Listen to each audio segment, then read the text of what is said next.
సరిగ్గా ఒక సంవత్సరం కిందట ఇదే రోజు 10 నవంబర్ నాడు కాంగ్రెస్ పార్టీ కామారెడ్డిలో బీసీ డిక్లరేషన్ పేరిట ఈ రాష్ట్రంలోని అన్ని బలహీన వర్గాల కుటుంబాలకు, బలహీన వర్గాల సోదర సోదరీమణులకు ఒక అందమైన రంగుల కళ లాంటి ఒక డిక్లరేషన్ విడుదల చేసి ఒక అందమైన రంగుల కళను చూపెట్టింది.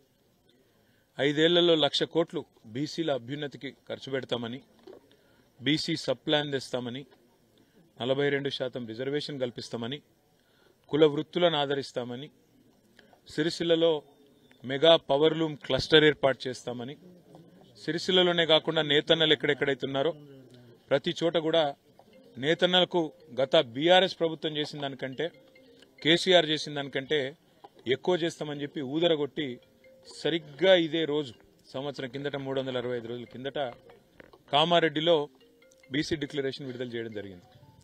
ఇవాళ నేను కాంగ్రెస్ ప్రభుత్వాన్ని అడుగుతా ఉన్నా, రేవంత్ రెడ్డిని అడుగుతా ఉన్నా, నీకు సిగ్గు లజ్జ ఉంటే ఈరోజు సిరిసిల్లలో ఇది 20వ ఆత్మహత్య. నిన్న ఒక యువ జంట 41 ఏళ్ల వయసున్న జంట గత 10 ఏళ్ల పాటు షోలాపూర్ నుంచి తిరిగి వలస వచ్చి ఇక్కడ వారానికి 6-7 వేలు సంపాదించుకుంటూ నెలకు కనీసం 20 నుంచి 25 వేలకు తగ్గకుండా సంపాదించుకున్న ఒక జంట గత సంవత్సర కాలంగా సాంచలమ్ముకొని అప్పుల పాలైపోయి బతుకమ్మ చీరల ఆర్డర్లు బంద్ అయిన తర్వాత నీ ప్రభుత్వం, కాంగ్రెస్ ప్రభుత్వం నేతన్నలను పొడిచిన వెన్నుపోటు వల్ల ఈరోజు మళ్ళొక్కసారి సిరిసిల్లలో ఆత్మహత్యల పరంపర సాగుతా ఉన్నది. 20 మంది సిరిసిల్లలో చనిపోయినారు నేతన్నలు ఇప్పటికీ ఈ కాంగ్రెస్ ప్రభుత్వం వచ్చినాక ఈ 11 నెలల్లో.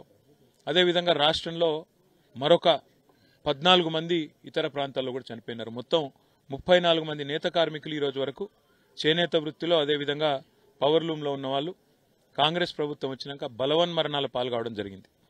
కాంగ్రెస్ ప్రభుత్వానికి చిత్తశుద్ధి, సిగ్గు, లజ్జ ఏమన్నా ఉంటే ఇప్పటికైనా ఇచ్చిన ప్రతి హామీని నెరవేర్చే దిశగా ప్రయత్నం చేయాలి. మీరే చెప్పినారు పెన్షన్లు డబుల్ చేస్తామన్నారు.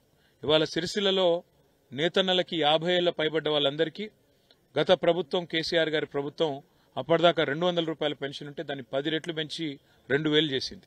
నీకు గీత కార్మికుల మీద, నేత కార్మికుల మీద, వృత్తిదారుల మీద, వృత్తి చేసుకుంటూ పెన్షన్ పొందుతున్న వాళ్ళ మీద ప్రేమ ఉంటే దాన్ని ఇచ్చిన మాట ప్రకారం వెంటనే 4,000 చెయ్యి. మహిళలకు 2,500 ఇస్తా అన్నావు. ఇంతవరకు అతి లేదు, గతి లేదు.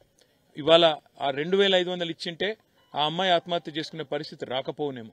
ఎందుకంటే ఒకవైపు పెరిగిపోతున్న అప్పులు, private insurance company Chola insurance అనే కంపెనీలో, చోళమండలం అనే ఫైనాన్స్ కంపెనీలో డబ్బులు తెచ్చి కట్టలేక అప్పుల పాలైపోయి సాంచలు అమ్ముకునే, ఆఖరికి ఇల్లు అమ్ముకునే పరిస్థితి, బండి అమ్ముకునే పరిస్థితి వచ్చిన తర్వాత దిక్కులేక 3 పిల్లలు అనాథలు చేసి, ఒక 10వ తరగతి చదువుతున్న అమ్మాయి, ఒక 9వ తరగతి చదువుతున్న అమ్మాయి, వాళ్ళందరినీ ఇవాళ అట్లా అనాథలు చేసి చనిపోయిన పరిస్థితి.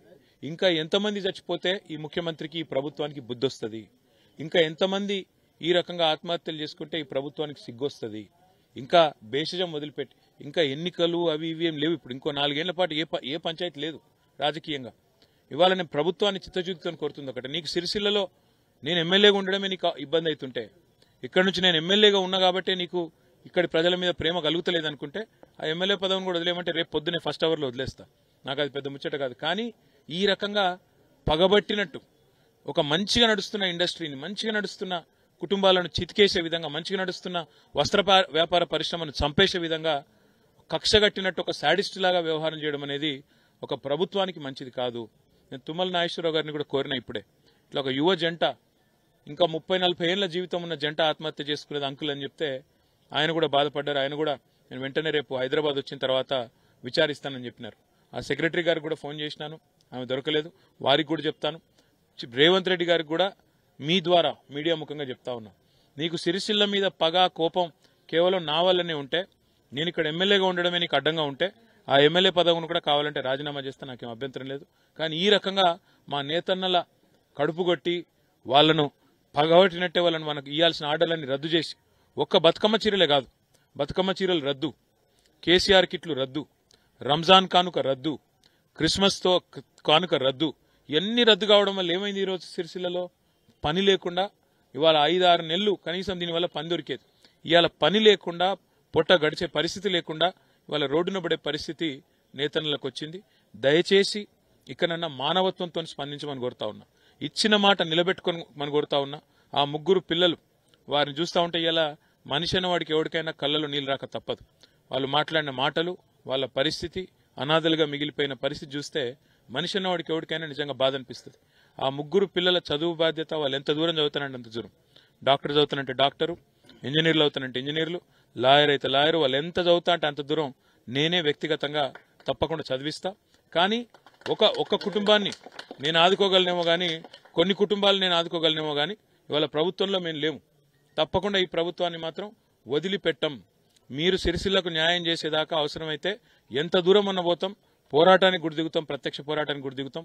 వదిలిపెట్టమనే మాట కూడా చెప్తూ ఇకనైనా ప్రభుత్వం సిగ్గు తెచ్చుకోవాలని చెప్పి కూడా విజ్ఞప్తి చేస్తూ, ఆ కుటుంబాన్ని ఆదుకోవాలని చెప్పి కూడా మంత్రి గారికి నేను విజ్ఞప్తి చేసిన. ఒక 10-12 లక్షల రూపాయలు సాయం చేయండి, వాళ్ళు ఆల్రెడీ థ్రిఫ్ట్ కట్టినారని కూడా చెప్పిన, స్పందిస్తారని, తప్పకుండా ఆదుకుంటారని చెప్పి కూడా మనస్ఫూర్తిగా కోరుకుంటా ఉన్నా. ఆ కుటుంబానికి పార్టీ తరఫున మేము అండగా ఉంటాం. ఆ పిల్లల పేర్ల మీద కూడా కొంత రేపు నేను డిపాజిట్ చేపిస్తాను, ఫిక్స్డ్ డిపాజిట్, ప్లస్ వాళ్ళ చదువుల బాధ్యత కూడా నేనే తీసుకుంటా అని చెప్పి కూడా తెలియజేస్తాం.